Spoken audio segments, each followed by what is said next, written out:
बिस्मिल्लाहिर्रहमानिर्रहीम। अच्छा, सबसे पहले हमने बाइनांस को ओपन किया।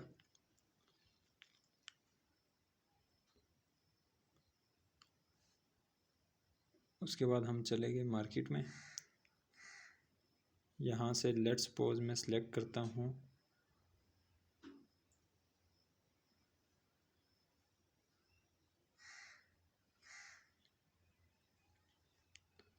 करेंसी शो हो जाएं।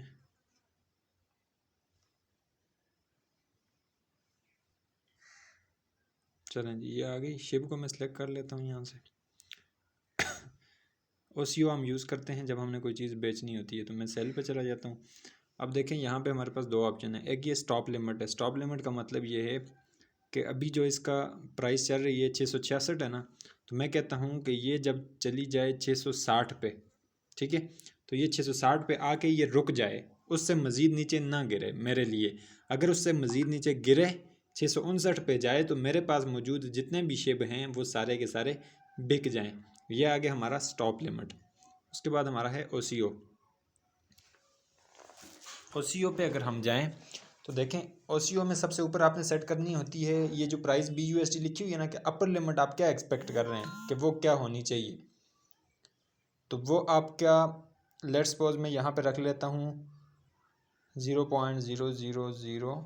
अब मैं चाहता हूँ कि ये जब 680 पे जाए तो बिक जाए, तो ये मेरी अपर लिमिट है। लेकिन मुझे साथ ये खदशा भी है कि ये नीचे भी आ सकती है।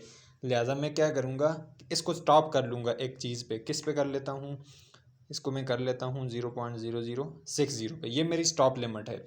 और उसके बाद एक चीज़, सॉरी 660। अच्छा, एक जो अगली चीज़ मैंने करनी है कि 660 पर आकर वो रुक जाए, और अगर इससे भी वो नीचे मज़ीद जा रही है तो उसे मज़ीद नीचे जाने से रोकने के लिए क्या हो कि 659 पे जैसे ही वो जाए तो वो बिक जाए। तो इससे क्या फ़ायदा होगा कि आपने अगर उसे 659 पर ख़रीद रखा है तो आपका नुकसान नहीं होगा, और 100% आप यहाँ से सेलेक्ट करके और ये सेल शिप का आर्डर लगा लें। तो इस तरह ये OCO आप लोग इस्तेमाल कर सकते हैं।